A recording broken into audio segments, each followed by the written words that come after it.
베드로전서 4장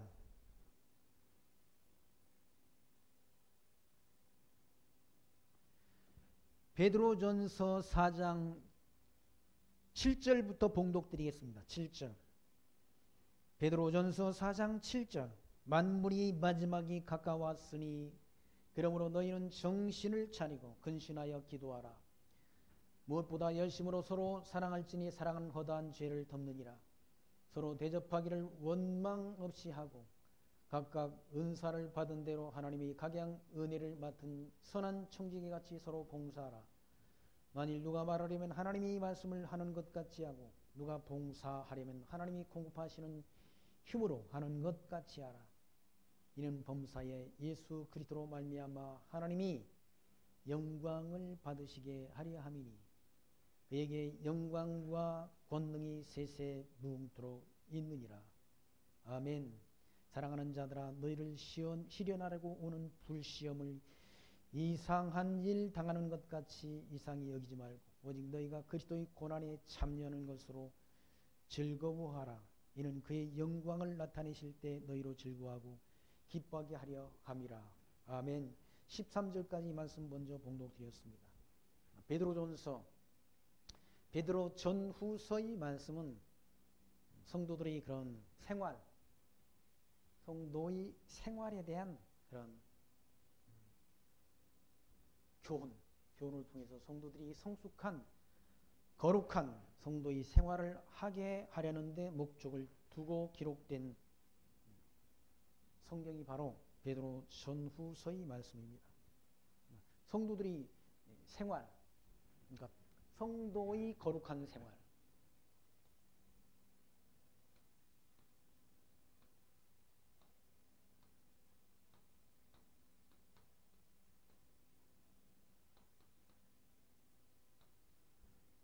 성도의 거룩한 생활을 하게 하려고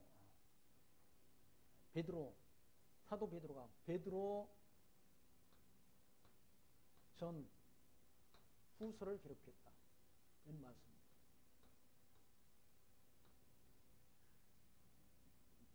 성도의 생활이라는 것, 성도라는 말은 거룩한 하나님의 자녀를 가리킨 말이죠. 하나님의 자녀, 하나님 나라의 백성을 가리키는 건데, 하나님이 성도들도 역시 마찬가지로 세상에 살지 않습니다. 성도의 가정생활,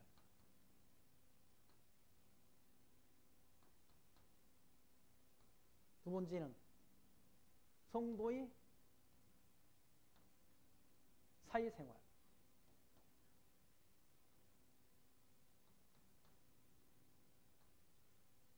세 번째는 성도의 교회생활,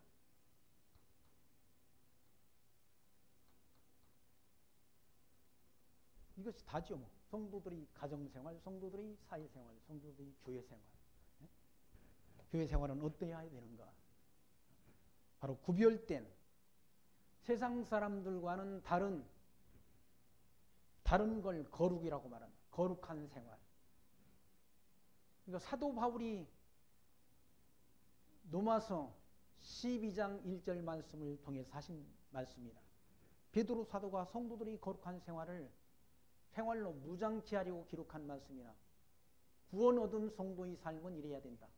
사도 바울은 너희 몸에 하나님이 기뻐하시는 거룩한 산제사로 드리라. 그 산제사가 뭔가? 너희 드릴 영적 예배니라. 그 영적 예배는 이 세대를 본받지 말고, 다시 말해서 세상 사람들 본받지 말고 마음을 새롭게 함으로 변화를 받아 하나님이 선하시고 기뻐하시고 온전하신 뜻이 무엇인지 분별하도록 하라.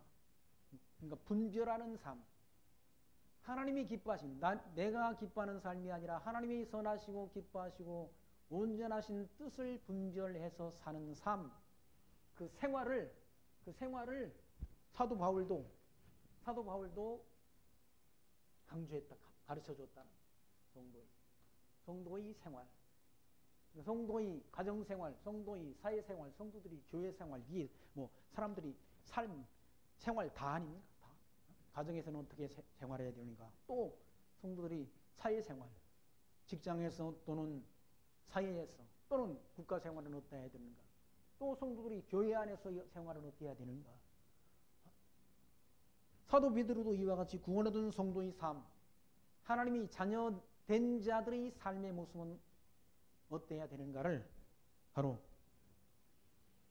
베드로 전후서의 말씀을 통해서 증거해 준다는 얘기입니다. 그러면서 구원 얻은 자, 노아의 예를 들었지 않습니까? 노아의 예.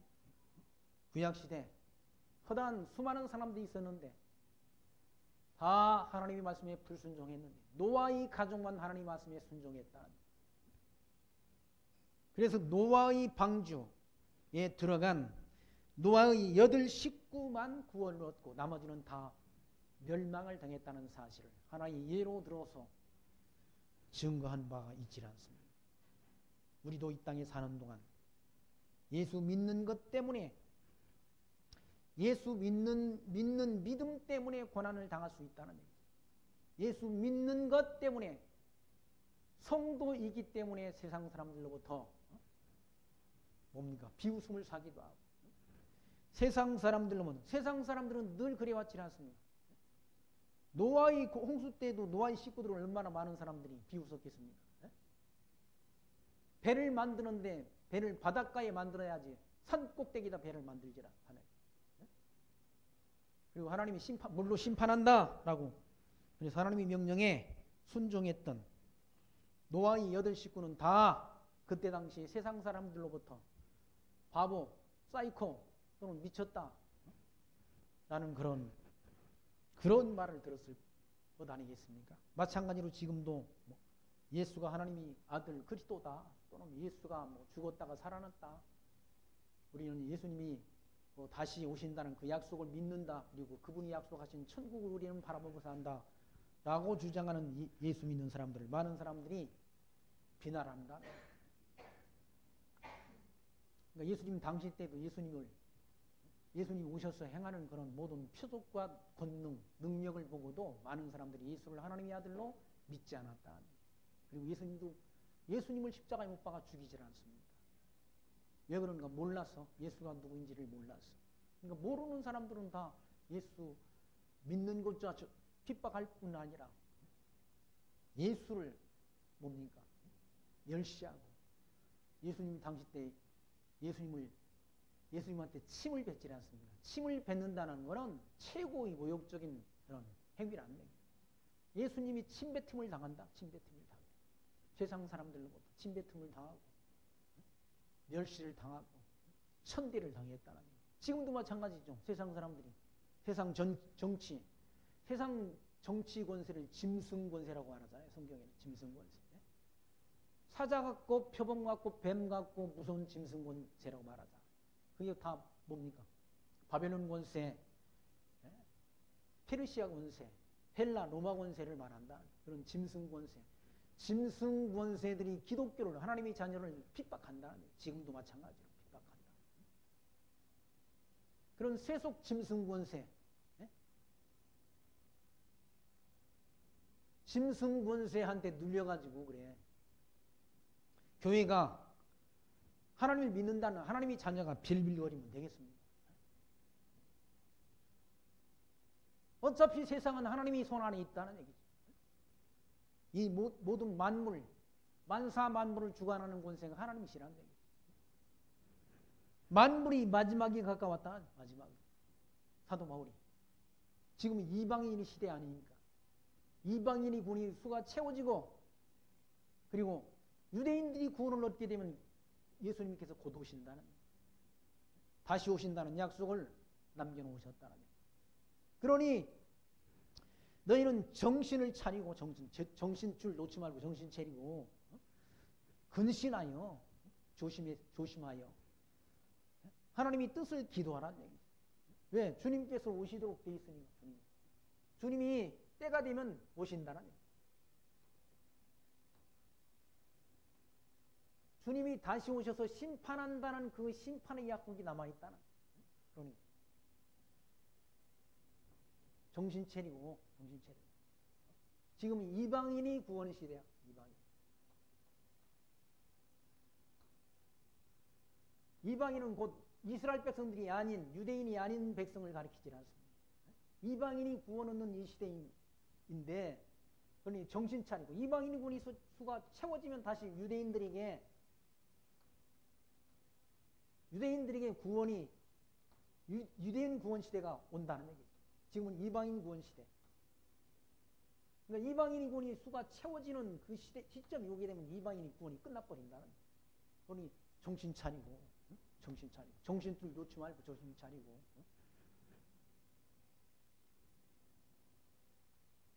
근신하고 조심하여 하나님의 뜻을 기도하라. 기도하라. 무엇보다도 열심으로 서로 사랑할지니 사랑은 허다한 죄를 덮느니라. 그러면서 서로 대접하기를 원망 없이 하고 각각 은사를 받은 대로 하나님이 각양 은혜를 맡은 선한 청지기 같이 서로 교회 안에서 봉사하라. 봉사하는 삶. 봉사라는 말은 자기 희생을 가리키지 않습니다. 섬김을 가리킨다. 그러니까 교회 안에서의 삶, 서로 섬기는 삶, 하나님이 각종 주신 은혜의 분량 따라 각각 은사를 받은 대로 각양 은혜를 맡은 선한 청지기같이 서로 봉사하라. 사도 바울은 로마서 12장 1절 이하의 말씀을 통해서 하나님이 선하시고 온전하신 뜻이 무엇인지 분별하도록 하라라고 일러주면서 그 영적 예배, 거룩한 산제사는 하나님이 선하신 뜻을 분별하는 것이고, 두 번째는 하나님이 주신 믿음의 분량만큼 생각하는 것이고, 세 번째는 서로 받은 은사 따라 봉사하는 삶이다라고 일러줬지라. 사도 바울이 한 말씀이나 베드로 사도가 한 말씀이나 같은 말씀이라 뭐 다른 말씀이 있습니까? 표현의 방식이 조금 다를 뿐이지 같은 말씀이란 같은 말씀. 하나님이 주신 은사대로 하나님이 각양 은혜를 맡은 선한 청지기같이 서로 봉사한다. 서로 봉사하는 삶. 누구만 한 사람만 봉사를 받는 삶이 아니라 서로 봉사하는 삶. 그러면서 만일 누가 말하려면 하나님이 말씀을 하는 것 같이 하고, 누가 봉사하려면 하나님이 공급하시는 힘으로 하는 것 같이 하라. 하나님이 주시는 힘으로 하는 것 같이 하라는 얘기. 내가 하는 것이 아니라 하나님이 주신, 하나님이 다 주셨지 않습니까? 만물이 다 하나님께로부터 창조됐다는 거예요. 만물이 주로 말미암고 주에게서 와서 주에게로 돌아간다. 이 모든 피조 만물이 하나님의 것이라는 얘기예요. 하나님이 의해서 창조되었고 하나님이 의해서 존재하다가 다 하나님께로 돌아가는 것이 만물이 이치라는 얘기예요. 그러니 하나님이 주시는 건 힘으로 하는 것 같이 봉사하라. 억지로 짜증스럽게 하지 말고, 그렇게 할 것 같으면 차라리 안 하는 게 낫지. 하나님이 주시는 힘으로 기쁜 마음으로 봉사하라. 선한 마음으로 봉사하라. 왜 그런가? 이는 범사의 예수 그리스도로 말미암아 하나님께 영광을 받으시게 하려 함이니, 하나님께 영광 받게 하려고 교회 안에서 봉사하는 삶이 어떤 삶인가? 기쁜 마음으로 하나님이 주시는 힘으로 하는 것 같이 즐거운 마음으로 봉사하라. 왜? 하나님 앞에 영광 받으시게 하려고 하면서 그에게 영광과 권능이 세세 무궁토록 있다는, 하나님께만 영광과 권능이 세세 무궁토록 있다는 얘기지. 세상 인간들은 다 잠깐 지내다가, 세상 권세자들은 잠깐 하다가 영광이 다 세상 통치자들 그렇게 하다가 다 깜빵으로 가고 다 하지 않습니까? 무슨 영광이 세세토록 있습니까? 하나님께만 영광이 세세토록 있는 거지. 세상 인간들 잠깐 있다가 다 그냥 지나간다. 인생이라는 것은 인생이라는 것은 풀과 같고, 인생이. 그리고 인생들이 누리는 영화라는 것도 풀의 꽃과 같다. 풀은 마르고 꽃은 떨어진다고 말씀합니다. 오직 하나님 말씀만 세세무궁토록 있도다라고 말씀합니다. 하나님께만 영광이 세세토록 있는 거지. 인간들 다 지나간다. 인간이 이 땅의 모든 영광, 부귀 이거 다 지나간다. 지나가면 없어진다. 하나님께만 영광이, 왜? 그 하나님은 영원하신 분이시니까, 영원한 주권자이시니까 만물의 창조주이시고 만사를 주관하는 주관자이시기 때문에 그분께만 영광이 세세토록 있는 거지 인간의 영광이라는 건 다 지나가 버린다. 그리고 인간이라는 건 권능도 없고 권능도 아이 자기 삶조차도 지 마음대로 못하는 게 인간은. 하나님이 생명의 기운을 가져가 버리면 흙으로 돌아가는 게 인간이라는. 예수님이 그런 말씀 하셨지 않습니까? 부자 청년 어떤 부자가 농사를 잘 져가지고 내 영혼아 먹고 마시며 즐기자라고 그렇게 그 많은 재물을 두고 먹고 마시며 즐기려는 그런 생각을 가진 그런 부자가 있었다는 얘기죠. 주님이 하시는 말씀이 뭐라고 말씀하세요? 내 영혼 오늘 내가 걷어가시며 내 영혼 내가 하나님이 가져가시며 네가 자랑하는 그 부귀와 영화가 다 누구 것이 되겠느냐라고 말씀합니다. 인간이란 건 다 생명이 유한하기 때문에 자랑할 것도 없는 것이고 부귀와 영화도 유한한 것이란 영원하지 않다는 얘기예요. 하나님만이 영원한 존재이시고 그 권세와 능력이 영원하신 분이기 때문에 하나님께만 영광이 세세무궁토록 있다는 얘기죠. 그러면서 아멘 그러지 않습니다. 아멘이라는 말은 옳다, 그렇다, 동의하니까 동의한다. 하나님께만 영광과 권능이 세세무궁토록 있느니라 아멘 그러지 않습니다. 그러면서 12절 말씀에서 사랑하는 자들아 너희를 시련하라고 오는 불시험을 이상한 일 당하는 것 같이 이상히 여기지 말고 이 땅에서 하나님이 택한 성도, 부름받은 성도들이 에게 고난이 있다, 어려움이 있다, 시험이 있다. 시험이라는 건 뭡니까? 고난 아닙니까? 불시험. 욥이 당하는 시험이 있었지만 욥이 당하는 시험. 구약시대 욥기에서 욥이 당하는 시험. 욥이 당대 최고의 그런 거부였는데 욥의 그 재물들을 다 갈대아 사람들에게 빼앗기질 않습니다. 첫 번째 시험이 재산을 다 빼앗기는 시험이었다. 재물을 다 빼앗기는 시험. 두 번째 시험은 욥의 자녀들, 욥의 사랑하는 10명의 자녀가 한꺼번에 10명이 다 죽어버렸다. 한꺼번에. 하필이면 생일잔치하는 그 집에 지붕이 내려앉아가지고 10명의 자녀들이 다 죽어버렸다. 첫 번째 시험은 재물을 빼앗기는 시험. 두 번째 시험은 자녀들이 죽는 시험. 세 번째 시험은 자기 욥의 몸에 질병이 걸려서 다 사람들이 건강하게 오래 살고 싶어 하지 않습니다. 근데 세 번째 시험은 또 욥이 병이 걸려가지고 무슨 암병이 걸렸는지 다 죽을 지경이 됐다. 그쯤 되면 다 자기가 믿던 하나님을 버리고 떠날 텐데 욥은 끝까지 주신 자도 여호와시고 가져가시는 분도 여호와시오니 여호와 이름이 찬송을 받으실지로다라고 하나님이 여호와 이름을 찬송한다는 얘기죠. 재산 다 빼앗기고 자녀들도 다 죽어버리고 자기 몸까지 병들어서 죽게 된 그런 형편에서도 하나님을 끝까지 부인하지 않고 여호와 이름을 찬송했다는 얘기죠. 욥과 함께 살던 욥의 아내는 당신이 믿던 하나님 어디 있느냐? 당신 꼴을 봐라 라고 하면서 당신이 믿던 그 하나님 저주하고 당신도 죽어버리라고 욥의 아내도 욥의 곁을 떠나버렸다. 그럼에도 불구하고 욥은 끝까지 여호와 하나님을 믿는 믿음의 절개를 지켰다는 얘기예요. 물론 나중 욥기 42장에서는 하나님께서 욥을 다시 건강을 회복해 주시고 재물도 회복해 주시고 자녀들도 10명의 자녀를 또 낳도록 하나님이 은혜를 내려 주신 말씀이 욥기 42장 말씀 가운데 기록됐다는 얘기예요.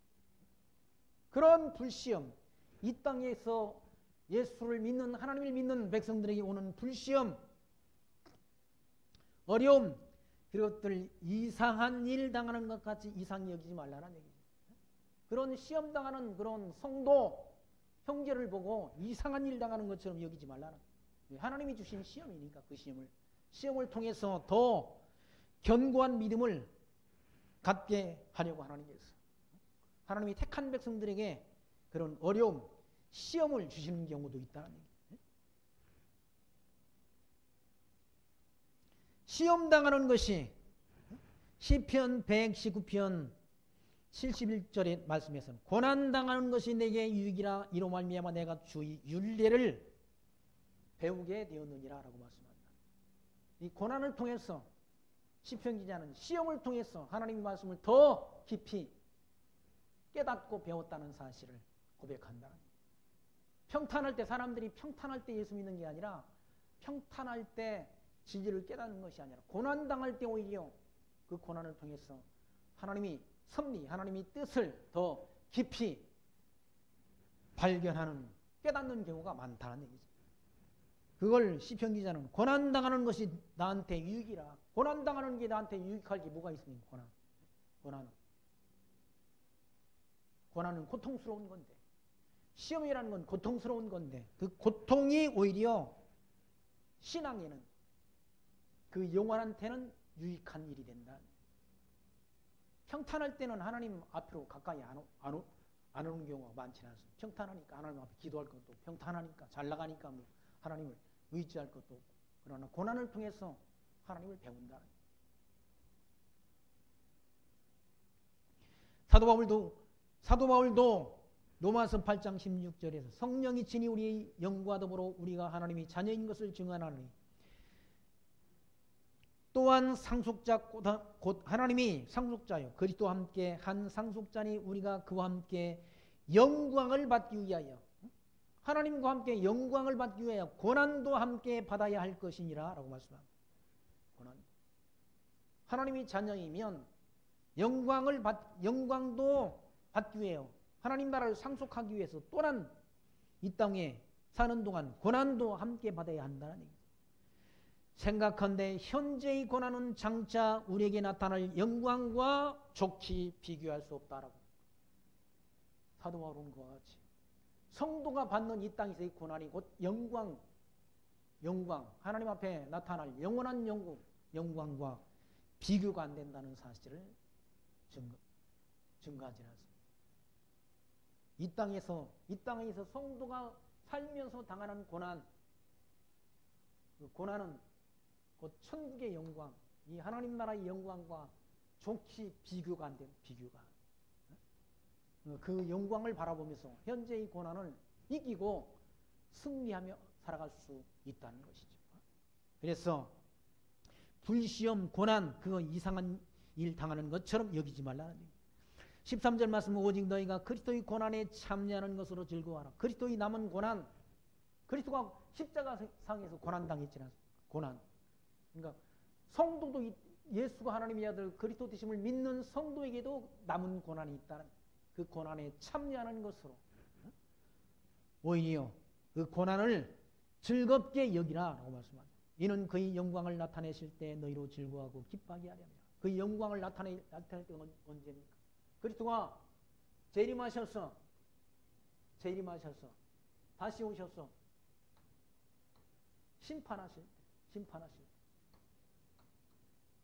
심판하실 때 성도는 영광을 누린다는 거예요. 왜? 천국에 하나님 나라 들어가니까. 그 영광을 바라보라. 영광을.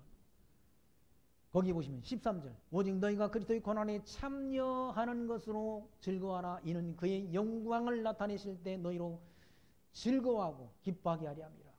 이 땅에서는 고난받지만 그리스도가 재림하셔서 심판하실 때 영광을 받아 누린다는. 너희가 그리스도의 이름으로 욕을 받으면 복이 있는 자로다. 그리스도 예수 믿는 것 때문에 세상 사람들도 욕을 당하면 오히려 복이 있는 자라네. 예수 믿는 것 때문에 지금 고난을 당합니까? 교회가?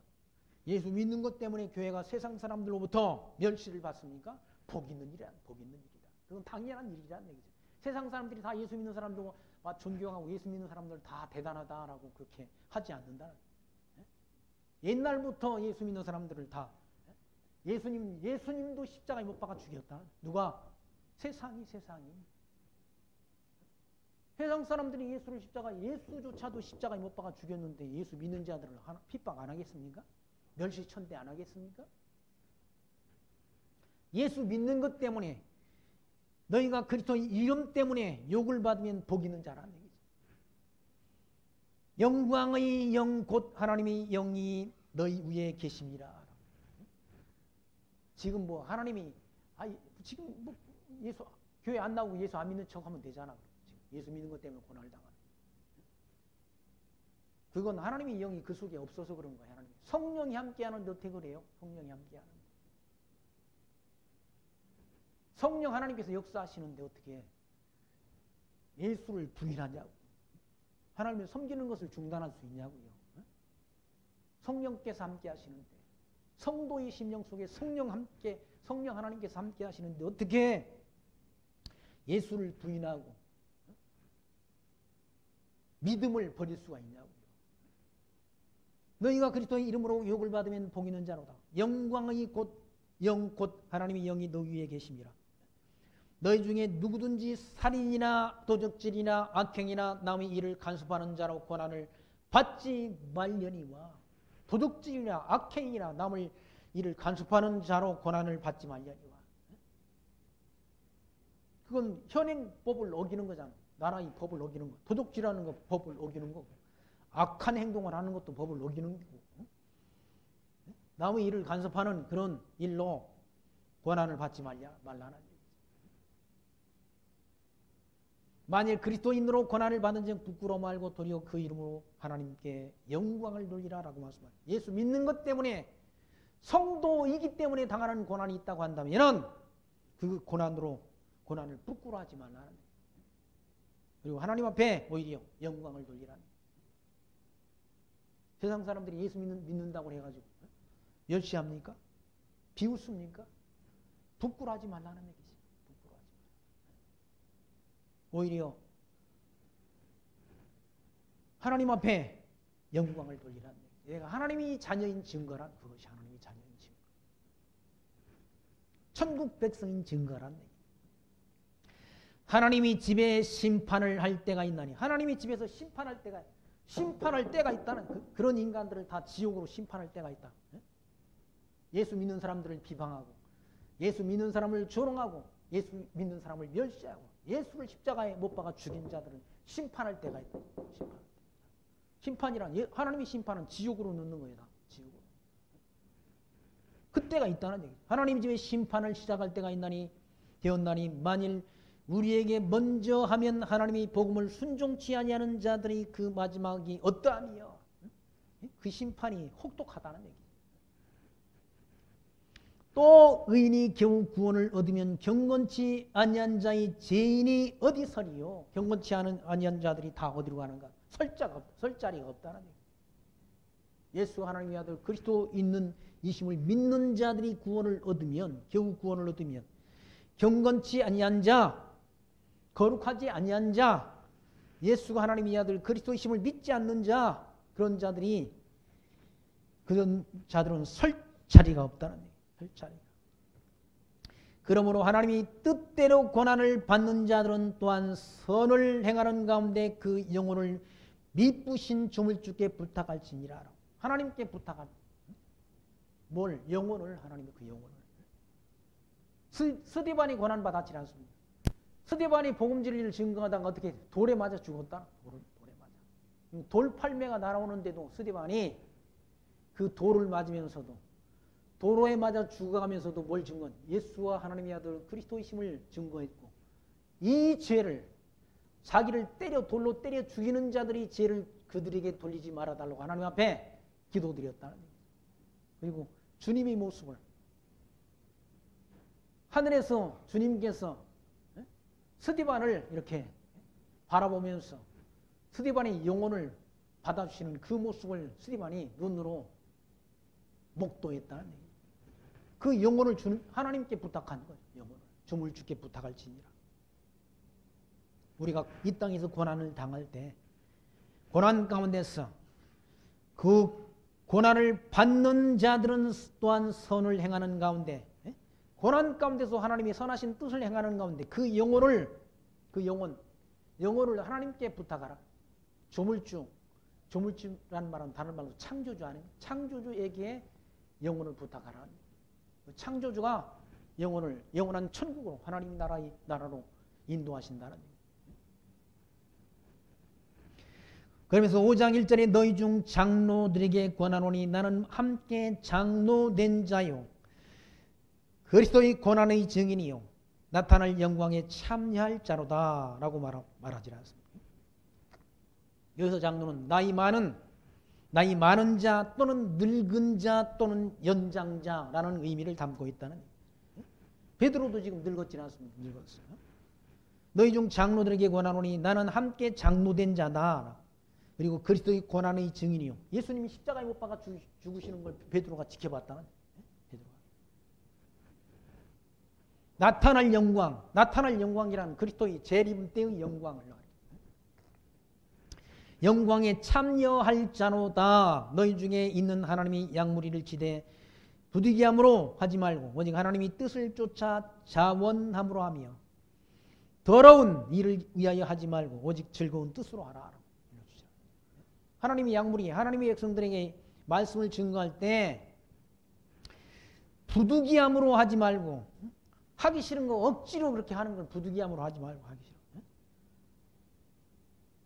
오직 하나님이 뜻을 쫓아 자원함으로, 자원함이라면 스스로 원해서 하라, 스스로. 그리고 더러운 일을 위하여 하지 말고 오직 하나님이 뜻으로 합니다. 더러운 이익, 돈벌이를 위해서 하나님의 말씀 전하지 말아라. 전에 우리 노예, 강남도에 저 부산 지역에 교회가 하나 택시기사인 안수 집사님이 부산에다 교회당을 세웠다고 그래요. 저는 그 교회당을 가보지는 않았는데 택시기사 하는 그 집사님이 하나님의 감동을 받아가지고 예배당을 공간을 마련해가지고 목사님을 하나 이렇게 보내달라고 요청을 해서 우리 노예에서 목사님 한 분, 대구에 있는 목사님 아마 젊은 목사님을 부산으로 그렇게 가서 말씀을 전하도록 했는데 한참 있다가 보니까 한 몇 달 있다가 보니까 그 목사님이 안 갔다고 그래. 그 교회를 안 간다는 거예요. 왜 안 가느냐고 제가 노회장 할 때인데 서기 목사님한테 물어보니까 돈이 좀 교회에 이제 연보가 나와가지고 좀 됐는데 자기한테 차비를 안 준다고 안 간다는 거예요. 자기가 목사면은 교회당 자기 돈 들여가지고 개척도 할 판인데 그래. 안수 집사가 교회당을 만들어 놨는데 그래. 차비 안 준다고 그래가지고 안 간다. 그런 사람은 사실 목사를 해서는 안 되지.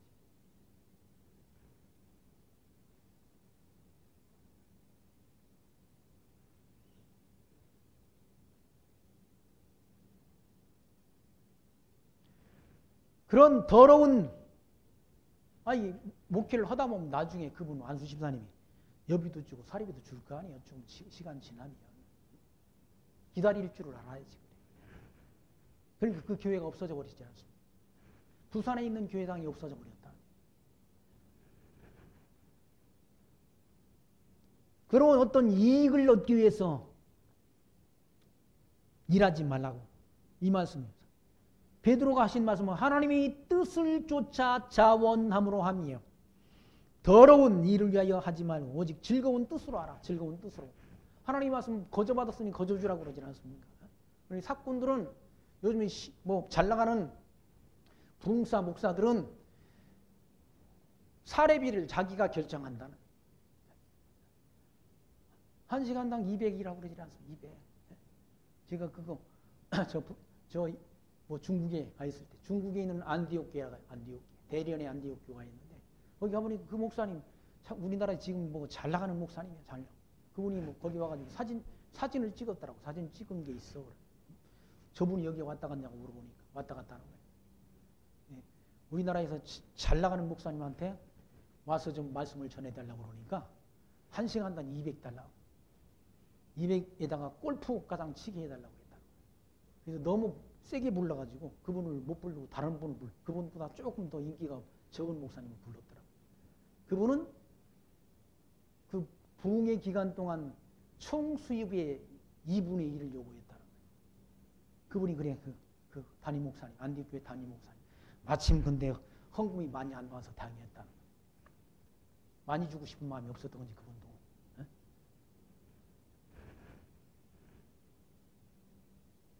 주의 종의 자격이 없는 거예요. 하나님, 주님, 예수님께서는 너희가 거저받았으니 하나님 말씀 거저 왔으니 거저 주라고 그랬다. 거저 주라고. 근데 말씀 전해놓고 하나님 자기 말씀이 아니야. 하나님 말씀, 이 성경 말씀이 하나님 말씀 아니면 하나님 말씀 전해놓고는 왜 뭡니까? 대가를 자기가 흥정하냐고.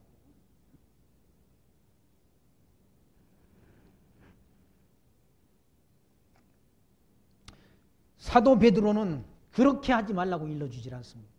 오직 하나님이 뜻을 쫓아 자원함으로 하며 더러운 일을 위하여 하지 말고 오직 즐거운 뜻으로 하며 그리고 맡기운 자들에게 주장하는 자세를 하지 말고 오직 약물이 본이 되라.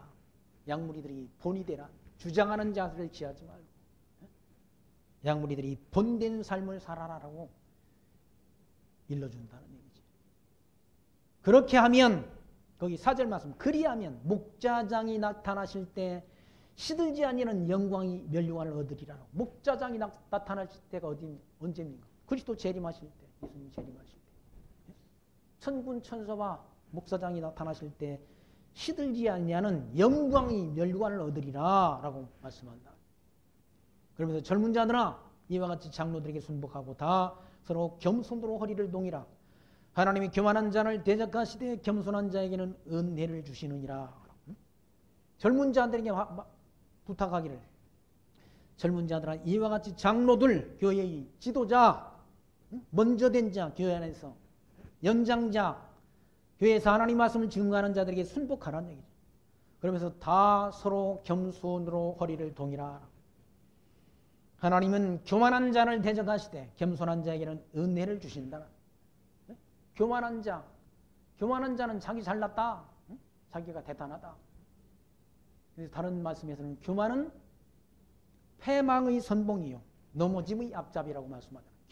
교만 떨다가 다 넘어지고 자빠지고 실족한다는 인간이 나 잘났다. 하나님만이 영원하신 분이시지 하나님 앞에 다 인간은 피조물이고 무능한 존재라. 무능한 존재. 유한한 존재란 얘기. 교만한 자를 하나님은 대적하신다는 얘기죠. 그리고 겸손한 자에게 하나님께서는 은혜를 주시느니라. 그러므로 하나님이 능하신 손 아래서 겸손하라. 때가 되면 너희를 높이시리라. 하나님이 안에서 하나님이 영원하신 손 안에 겸손이란 자기를 낮추는 것. 겸손이라는 사실은 자기의 어떤 정체성을 아는 거죠.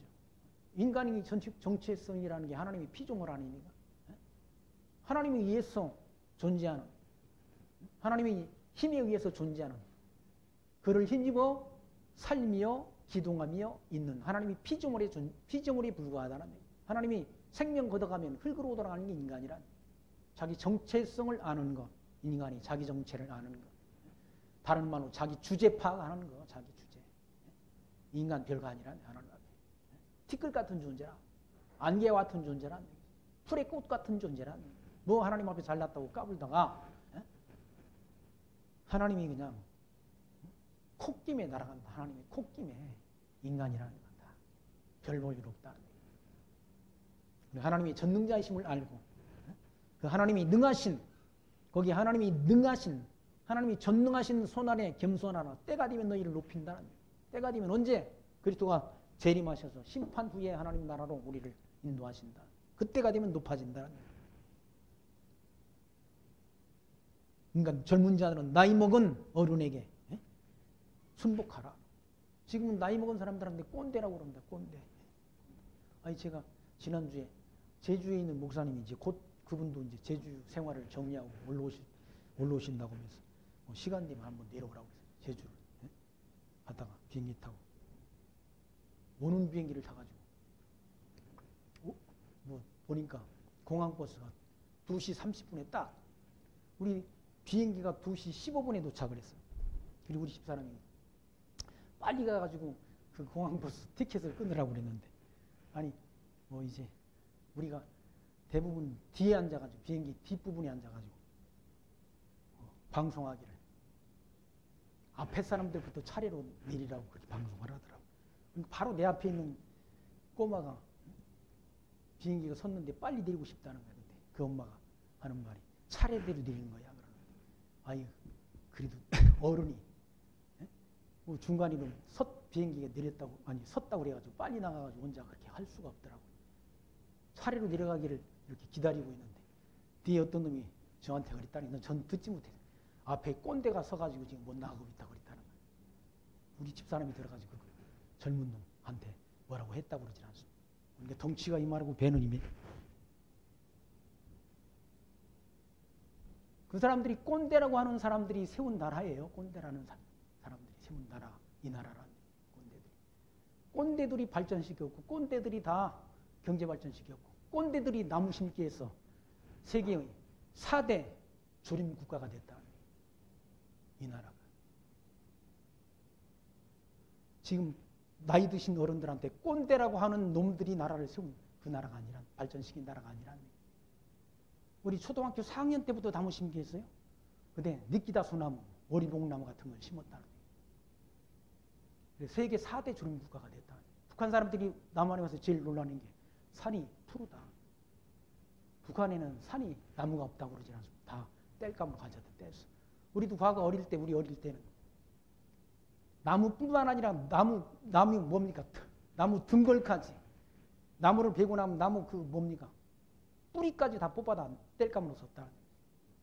나무 잎까지 다 갈쿠로 긁어다 뗐지 않습니까? 소나무 밑에 있는 솔잎까지도 다 긁어다 뗄감으로 썼지 않습니까? 지금 시골에 가보십시오.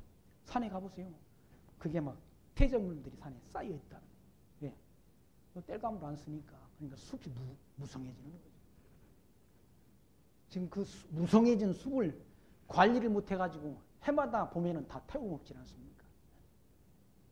그 나무를 심은 사람들이 있다는 얘기죠. 얼마나 심었는지 여러분 기억하십니까? 106억 그루를 심었대잖아요. 106억 그루.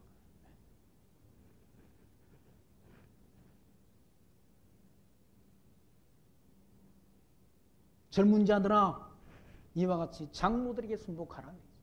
세상 사람들도 마찬가지요.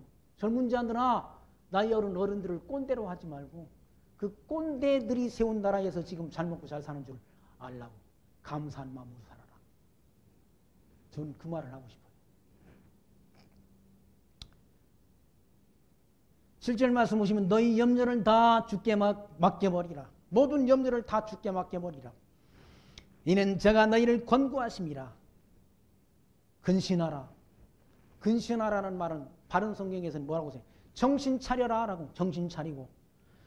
정신 차리고 깨어라. 너희 대적마귀가 우는 사자같이 두루 다니며 삼킬 자를 찾는다. 사단이 대적. 응? 성도의 대적이 누굽니까? 사단이라는 얘기. 어둠의 권세. 그 어둠의 권세가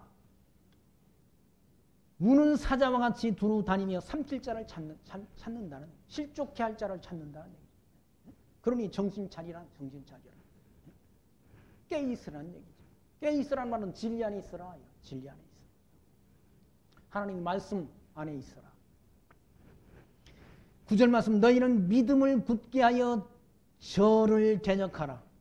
이는 세상에 있는 너희 형제들도 동일한 고난을 당하는 줄을 알미라. 믿음을 굳게 하여, 이 믿음, 이 코로나 정도는 우리 믿음이 흔들려서 되겠습니까? 믿음을 굳게 하여 저 악한 세속 권세, 어둠의 세력, 이걸 대적하라는 얘기죠. 이는 세상에 있는 너희 형제들도 동일한 고난을 당하는 줄을 알미라. 모든 은혜의 하나님 곧 그리스도 안에서 너희를 부르사 자기의 영원한 영광에 들어가게 하신 이가 잠깐 고난을 받은 너희를 친히 온전케 하시며 굳게 하시며 강하게 하시며 털을 견고하게 하시리라. 권력이 세세 무궁토록 그에게 있을지어다. 아멘 하지 않습니다. 권력이. 교회를 세우시고 성도들의 신앙을 온전케 하고 성도들의 신앙을, 성도들을 영원한 천국으로 인도하실 그분이 누군가? 우리 주님이시라. 부활하신 주님이란. 그 주님께 세세 권력이, 거기 보시면 11절마다 권력이 세세 무궁토록 있다는 겁니다. 하나님께 권력이, 하나님이 가진 권력은 영원한 권력 아닙니까? 그 권력이 하나님 앞에 영원토록 있다는 거예요. 영원토록. 세세 무궁토록 하나님께 있다는 거예요. 잠깐 있다가, 잠깐 가지고 있다가 내어주는 권세가 아니라 세세토록 있다는 거예요. 세세토록. 창조 전부터 창조 이후까지, 창조한 때로부터 마지막 심판 때까지 그 권세가 영원토록 있다는 거예요. 그런데 마지막 오셔서 그 권세로, 하나님이 권세로 심판하신다. 그 하나님 앞에 권력이 쇠쇠봉토록 그게 있을지어다 하면서 아멘 하질 않습니다. 그러면서 내가 신실한 형제로 아는 실로아노로 말미암아 너희에게 간단히 있어서 권하고 이것이 하나님이 참된 은혜임을 증거하노니 너희는 그 은혜에 굳게 서라 라고 일러주라. 굳게 서라. 하나님이 은혜에 굳게 있어라. 13절 말씀, 함께 택하심을 받은 바벨론에 있는 교회가 너희에게 문안하고 내 아들 마가도 그리하느니라. 너희는 사랑의 입맞춤으로 피차 문안하라. 그리스도 안에 있는 너희 모든 이에게 평강이 있을 것을 축원하는 말씀으로 이와 같이 베드로 전서의 말씀을 마칩니다. 베드로는 이와 같이, 베드로 사도는 구원 얻은 자들의 성도의 삶, 아까 말씀드린 성도의 가정생활, 성도의 사회생활, 성도의 교회생활, 예수가 하나님의 아들 그리스도심을 믿는 이 믿음 때문에 고난당하는 것, 어려움 당하는 것, 그 이상한 일 당하는 것처럼 이상히 여기지 말고 그 믿음을 오히려, 그런 믿음 때문에 당하는 고난을 오히려 기쁘게 여기라, 즐겁게 여기라. 예, 구원 얻은 자, 하나님이 택한 백성이라는 하나님의 표식이라는 얘기죠. 믿는 것 때문에 성도가 당하는 고난이라는 말은 곧 구원 얻을 그런 영원한 천국 백성이라는 하나의 증거가 된다.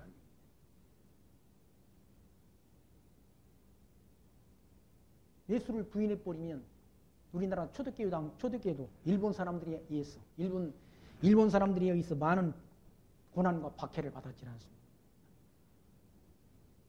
주기철 목사님 같은 경우는 뭐 예수를 부인하게 되면 감옥에서 꺼내주겠다라고 하는데도 끝까지 감옥에서 예수가 하나님의 아들 그리스도이심을 믿는 믿음을 버리지 않고 감옥에서 순교했지 않습니까? 뭐 때문에? 믿음 때문에, 신앙 때문에 감옥에서 나오지 못하고 감옥에서 죽음을 당했다. 부인해버리면 예수가 하나님의 아들, 나 믿음 안 믿겠다고 나와가지고, 그때 당시 일본 사람들한테는 안 믿는다고 해놓고 나와서 믿으면 될 거 아니에요. 얼마나 약삭빠른 생각입니까? 야근 생각. 제가 얼마 전에 말씀드렸잖아요. 북한에서 그 북한 선교를 20년 동안 했던 분이 책을 썼는데 그 책 제목이 이제 그만 우리를 구원해 주시라요 라는 북한 사투리로 제목을 정해가지고 책을 쓴 책이 있는데 거기 보면은 한 그 북한 여자 성도님이 저 중국 쪽에 와가서 하나님 말씀 듣고 북한에 들어갔어요. 그분이 자기 형제들을 전도하려고 북한에 들어가서 잡혀서 그 북한 교화소라는 곳에 북한 감옥에 들어가서 예수 믿는 것 때문에 엄청 핍박을 당했다는 얘기예요. 예수 믿는 걸 숨기고 부인하면 오히려 덜 핍박을 받는데 예수 믿는다는 사실을 부인하지 않았다. 오히려 그런 사람들 앞에서, 간수들 앞에서, 감시자들 앞에서 하나님 앞에 기도드렸다. 하도 얻어맞아가지고 한쪽 다리가 썩었잖아요. 무릎이 썩어가지고 다 이렇게 잘라낸 정도 되니까 고칠 수도 없으니까 내보내면 저거 죽는다 해가지고 내보냈는데 그분이 바로 그 중국 땅 선교사님한테 와가지고 병원에 가니까 이미 늦어가지고 다리를 절단했다. 절단하지 않고는 뭡니까? 다시 회복할 수 없어 다리를 잘랐다. 무엇 때문에? 믿음 때문에. 예수가 하나님의 아들 그리스도 되심을 믿는 믿음 때문에 다리가 썩고 다리가 잘려져 나갔다.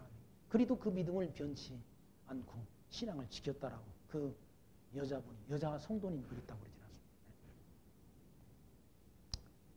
육신이 다리는 잃어버렸지만 내가 믿음은 지켰습니다. 그 믿음으로 하나님 나라 가는 거죠. 그러니까 그 옆에 그분이 간증할 때 어떤 북한에서 나온 그 탈북자 젊은 여자아이가 그래요. 아이 그 여자가 바보처럼 신앙생활해요. 그냥 예수 안 믿는다고 그냥 간수가 있을 땐 예수 안 믿는다고 그러고 그렇게 속으로만 믿으면 될 것을 겉으로 그걸 믿는다는 믿음을 다 드러내가지고 그런 어려움을 당했다고. 그렇게 약삭바른 말을 하더라고. 약삭바른 말을. 신앙은 그렇게 약삭바르게 하는 게 아니라 믿음이라는 거예요. 그 분한테 그렇게 질문을 했다고 해요. 그 목사님이. 왜 그 부인하지 않고 그냥 예수 안 믿는다고 해버리지. 뭘라고 그렇게 미련하게 예수 믿는다고 해가지고 그 고난을 당했느냐고 그러니까. 내가 언제 죽을지 모르는데 예수님 부인했다가 지옥으로 가면 어떡하냐 라는 말을 그 성도님이 했다는 그 말을 제가 들었어요. 그러니까 믿음이라는 건 그렇게 순간적으로 예수를 부인했다가 믿었다 그렇게 왔다 갔다 하는 게 아니라는 얘기죠. 신앙적 지주라는 거 그게 아니라는 얘기죠. 이 땅에 살아가는 동안 예수 믿는 것 때문에 혹은 신앙 때문에 불이익을 당한다든지 어려움을 당한다든지 그것 때문에 두려워하지 말고 우리 달려갈 길 마치는 그날까지 이 믿음 지키고 승리하는 신앙생활, 하나님이 택한 백성들을 삼키려고 사단도 마귀가 우는 사자와 같이 우리를 찾는다고 그러지 않습니까? 그런 어둠의 세상, 캄캄한 인생길이지만 우리가 빛 대신 그리스도를 바라보며 약속하신 영원한 나라를 우리가 함께 소망하며 믿음이 선한 싸움 싸우고 달려갈 길 마치는 그날까지 이 진리를 지키고 믿음을 지켜가는 거룩한 성도의 삶이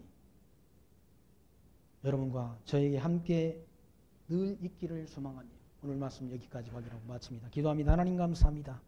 오늘 또 말씀을 통해 사도 베드로의 말씀을 통해서 성도들이 구원 얻은 성도들이 삶이 어떠해야 되는지를 다시금 교훈받게 하시니 감사합니다.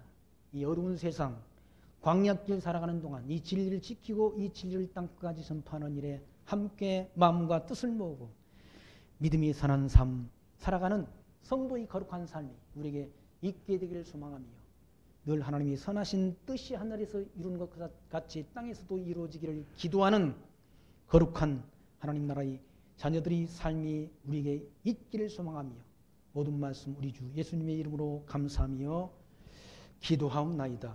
아멘.